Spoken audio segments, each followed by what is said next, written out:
कि विधाता की अदालत में वकालत बड़ी न्यारी है। खामोश रहिए, कर्म कीजिए, सबका मुकदमा जारी है। जीत किसके लिए, हार किसके लिए, जिंदगी भर ये तकरार किसके लिए। जो भी आया है वो जाएगा एक दिन, फिर ये इतना अहंकार किसके लिए। राधा नाम के रस में तन मन भीग जाता है, सुनकर राधा नाम तो सांवरिया भी रीझ जाता है। चाहे भक्ति का मार्ग हो या दुखों का चक्रव्यूह, राधा नाम लेने वाला हर परिस्थिति में जीत जाता है, हर परिस्थिति में जीत जाता है। सृष्टि का सारा अंधकार यदि प्रकाश में समा जाए, सारा अज्ञान ज्ञान में विलीन हो जाए और सारी निराशा आशा के समुद्र में डूब जाए, तो जिस परम पुरुष की ज्योतिर्मय आभा का निर्माण होगा, उनका नाम है योगेश्वर भगवान श्री कृष्ण। समय के रथ पर सवार श्री कृष्ण युगों की यात्रा करते रहे और उनके जीवन का प्रकाश सारे संसार को अलौकिक करता रहा। आज 5000 वर्षों बाद भी श्री कृष्ण उतने ही प्रासंगिक हैं जितने द्वापर में रहे होंगे, या शायद उससे भी कुछ अधिक। श्री कृष्ण से कुछ ना सीखना हमारी, मेरी और आपकी व्यक्तिगत हानि है। ये ऐसा ही है जैसे सूर्य हमारे सामने उदय हो रहा हो और हम अंधकार में आंखें बंद करके बैठे हों।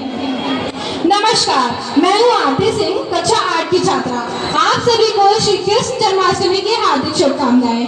आज ही के दिन हमारे कन्हैया का जन्म हुआ था, तो आज मैं आपको वो बताऊंगी जो हमें श्री कृष्ण से सीखना चाहिए, जो हमारे जीवन भर काम आएगा। कृष्ण के जीवन से पहली सीख लेने के लिए हमें कर्ण के जीवन में झांकना होगा।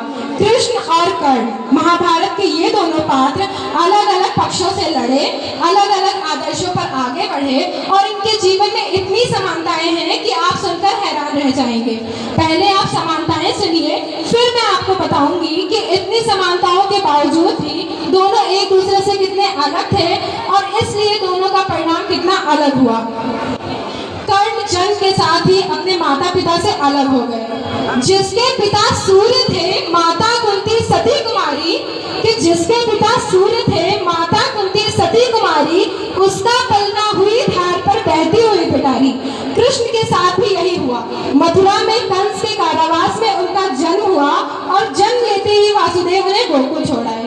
वो भी अपने माता पिता से अलग हो गए। कर्ण को अभिरित और उनकी पत्नी राधा ने पाला, जो उनके वास्तविक माता पिता नहीं थे। कृष्ण को यशोदा और नंद ने पाला, वो भी उनके वास्तविक माता पिता नहीं थे। कृष्ण और कर्ण दोनों राजपुरुष थे, लेकिन दोनों अपनी अपनी राजधानी से दूर पले। कर्ण आंध्र प्रदेश में जो प्राचीन बंगाल का भाग था और कृष्ण गोकुल में। दोनों जन्म से राजकुमार थे, पर दोनों का जीवन अभावों में बीता। कर्ण एक साथी पुत्र की तरह जीवन भर संघर्ष करते रहे और कृष्ण एक ग्वाले की तरह। दोनों का जन्म परिस्थितियों की एक ही बीज से हुआ, लेकिन दोनों के फल अलग तरह के आए। कर्ण जीवन भर अपने अतीत के कड़वाहट से भरे रहे और कृष्ण कभी अपने अतीत पर आरोप लगाते हुए नहीं पाए गए। जन्म लेते ही दोनों के साथ समय ने बहुत अन्याय किया। अंतर बस इतना था कि कर्ण ये अन्याय कभी भूल नहीं पाए और कृष्ण को ये अन्याय कभी याद नहीं आया। एक ने अपने आप को क्रोध के विष से भर लिया और दूसरे ने स्वीकृति के अमृत से। एक्सपेक्टेंस का अंतर था कृष्ण और कर्ण में। कृष्ण ने अपनी नियति हंस के स्वीकार कर ली और कर्ण अपनी नियति को कभी स्वीकार नहीं कर पाए। परिणाम क्या हुआ कि महाभारत के युद्ध के 17वें दिन अधर्म के पक्ष में लड़ते हुए कर्ण अकाल मृत्यु को प्राप्त हुए और कृष्ण न्याय के सारथी बने, पांडवों की विजय का शंखनाद किया और आगे चलकर पृथ्वी पर सबसे बड़े साम्राज्य के राजा बने, द्वारकाधीश कहलाए।